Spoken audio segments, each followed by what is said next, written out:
Hello mga idol! Welcome sa aking channel. Sa video na to ay magawa tayo ng cellphone na nagbiblink ang charging. Ayan, kung napapansin nyo po, lumabas naman ang charging icon at nagbiblink yung taas, yung charging indicator. Ayan, kung napapansin nyo po, ganyan lang po talaga siya. Ito po yung cellphone na kahit magdamag mo siya kargahan, ay hindi po talaga siya magdadagdag. Ang problema nito ay slow charging, not charging, or blinking lang po siya. Hindi nadadagdagan ang battery. Kahit magdamag, maghapon mo siyang isaksak, hanggang ganyan lang talaga siya. Hindi talaga nagdadagdag. So ayan, ang model po pala nito ay Tecno smartphone. So ayan, ganyan lang po talaga siya. Kinargahan ko po ito ng ilang oras ay hindi talaga nagdadagdag. So ang sabi po ng nagpapaayos dito, kahit magdamag maghapon talaga ay hindi daw nadadagdagan. Hanggang ganyan lang talaga, nagbiblink lang. So ayan, buksan na natin. So paano ba yan solusyonan? At saan po ba ang kanyang sira or problema? So ayan, buksan na natin. Una, tanggalin lang natin yung likod at hindi na natin tanggalin pa yung screw sa taas. So sa baba na po tayo magawa. So ayan,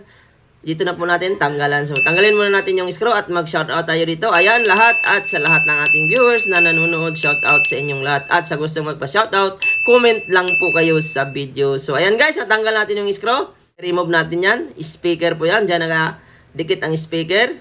Ayan, charging flex connected sa LCD. Antenna ng signal, kailangan hindi maputol. At ito po yung pinaka-problema niya. Ayan, kung napapansin nyo po, medyo nabiyak na talaga ang charging pin. Ayan, kitang-kita po yung pinaka-biyak niya. Kaya ang nangyari, maluwag na siya, hindi na nagdadagdag at kinalawang na rin ang kanyang mga paa. So ayan, kung napapansin nyo po, yung charging pin ay kalawang na at matagal na siguro hindi ito naaayos. So paano ba yan gawin? Una pong gagawin natin dyan ay magpapalit lang po tayo ng charging pin. 99.9% kapag nagbiblink ang charging indicator, hindi nagdadagdag. Kahit magdamag siya or maghapon mo siyang kargahan ay hindi nagdadagdag. Dito lang po ang gagawin natin. Una pong gagawin natin, tatanggalin muna natin yung charging pin. So, nandyan lang po ang tama. Halos 100% po talaga sa mga ganitong model ay nasa charging pin lang ang tama. So, ayan, na-remove na natin. So, yan po yung lumang charging pin. Kung napapansin nyo po siya, medyo sunog na talaga, itim na. Halatang sira na talaga siya. So, ayan, naghahanap po tayo ng pamalit. So, ang kailangan, palitan po natin yan. So, marami pong klase ang charging pin sa hindi nakakaalam. So, ayan, hanapan natin ng kapareho para mas tumagal pa siya. So, ayan, nakahanap tayo.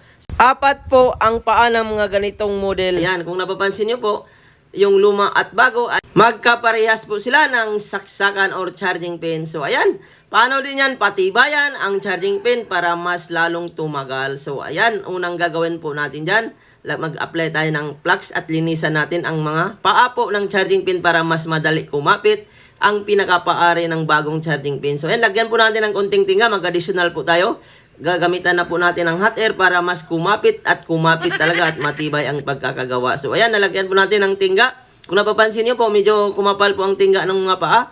At sa mga gilid-gilid ay nag-additional tayo ng tingga. At para hindi na siya mabiyak at hindi na rin siya madali masira, kagaya noon na, ayan, nabiyak na po yung gitna. Ang gagawin po natin, ayan, maglalagay po tayo ng tingga sa gitna. So, ayan, hinangan nyo po yan. Sa tips ko lang sa mga nagsisimula kung napapanood nyo to, para mas tumagal at hindi po agad siya mabiyak ang pinaka gitna ng charging pin. At hinangan nyo rin po ang mga paan yan, ayan, para mas madali kumapit ang charging pin kapag ilalagay na po natin. So, ayan, lagyan natin ng plug. So, hot air na po ang gagamitin natin. Parang makina na rin ang pagkakagawa niya para yung mga tingga ay kapit na kapit talaga siya.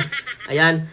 So, 350 heat at air naman ay mababa lang. So, sa mga nag-DIY nito, pwede nyo palitan ng buong charging board. Ayan, yung tinanggalan natin. Kung napapansin nyo, yung kulay green, yan po ay tinatawag na charging board. So, pwede nyo po palitan ng buo yan, kaso lang may kamahalan po yan.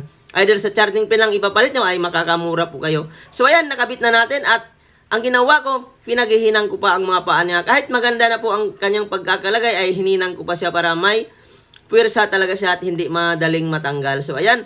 Kailangan mahinang po lahat ng paa sa mga hindi nakakalam para mas mabilis na siya magkarga. So, ayan. Ito po yung finished product natin. So, nalagay na natin ang charging pin. Ayan, parehas na parehas. At meron na pong tingga sa gitna. May puwersa na yan. Hindi na yan basta-basta mabiyak. Ayan, tips ko. Yan ang pinaka-main tips natin. Lagyan nyo po ng tingga ang pinakagitna para hindi mabiyak. So, ayan, nakakuha na kayo ng idea. At sana suportaan nyo po ang aking video, mga idol. Ayan, linisan muna natin. At huwag nyo pong kalimutan yung takip or guma ng charging pin kasi yan po yung nagpapatibay sa charging pin at hindi siya nauuga-uga. So kapag tinanggal po natin yan, wala na pong pwersa ang charging pin. Kaya siya nagagalaw-galaw at lumuluwag kaagad. So ayan, binabrasan natin at ibalik na po natin at i-test natin kung tested ba ang ginawa natin. So ayan, ibalik na po natin yan, yung flex, antena ng signal. So kailangan po yan, hindi nyo makakalimutan kung mag-DIY kayo. At sa mga gustong mag-DIY nito, pwede nyo bilhan ng buong charging board. At kailangan nyo rin yan ng panghinang dahil yung pinaka-vibrate niya na bilog ay ililipat nyo pa. So ayan, ang ganda po ng pagkagawa natin, wala pong nasunog sa gitna. Kung napapansin nyo po, yung pinaka-paa niya ay ganun pa rin, hindi nasusunog dahil nasa tamang hot air po ang paggamit natin, tamang init, tamang hangin. Ayan, kung napapansin nyo po, yung gitna niya ay hindi po nasunog. So madalas po yan kapag nagkamali ka ng init yan ay nasusunog yan. At sa mga nagdi-DIY nito, maraming nagtatanong sa akin bakit nawala ng tunog. So mali po yun paggawa. Minsan yung connection ng speaker ay natanggal. So mamaya i-check din po natin yan.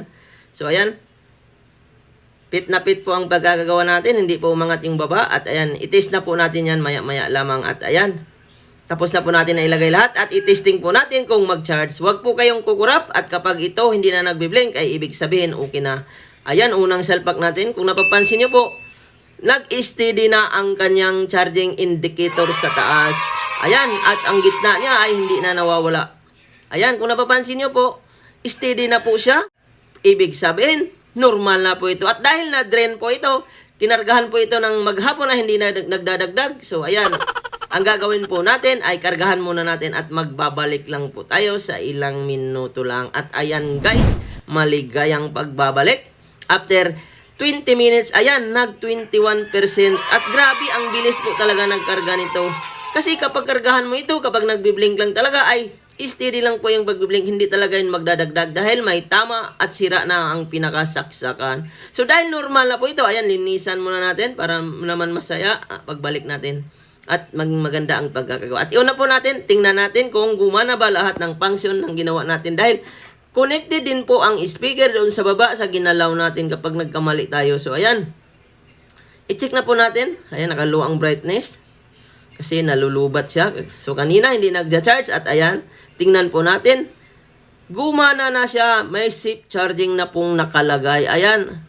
Kung napapansin nyo po, may nakasulat na po na safe charging feature. Ayan, ibig sabihin okay na po yan, wala na pong problema. So ayan, i-check na po natin yung speaker.